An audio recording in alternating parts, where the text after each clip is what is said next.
Hello दोस्तों, राधे राधे। आज मैं चुटकुला नाच गीत गाने जा रही हूँ। अगर आप सभी को अच्छा लगे तो प्लीज़ लाइक करना, कमेंट करना और मेरे चैनल को सब्सक्राइब करना। आजमगढ़िया पलांगिया कैलाल पाटिया, आजमगढ़िया पलांगिया कैलाल पाटिया। साग पात का तो सग लगवली मूली जैसी तकिया, साग पात का तो सग लगवली मूली जैसी तकिया।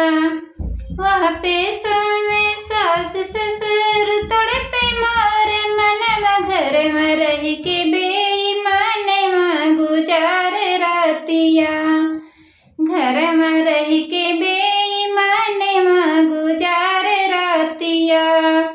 आजमगढ़िया पलांगिया कैलाल पाटिया, साग पात का तो सग लगवली मूली जैसी तकिया, साग पात का तो सग लगवली मूली जैसी तकिया।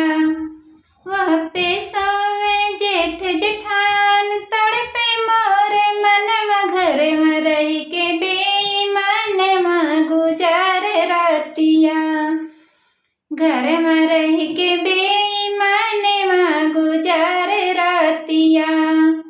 आजमगढ़िया पलांगिया कैलाल पाटिया, साग पात का तो सग लगवली मूली जैसी तकिया, साग पात का तो सग लगवली मूली जैसी तकिया। वह पे सोवे देवर देवरान तड़पे मोरे मनवा घर में रह के बेईमान गुजार रातिया, घर में रह के बेईमान गुजार रातिया। आजमगढ़िया पलांगिया कैलाल पाटिया, आजमगढ़िया पलांगिया कैलाल पाटिया।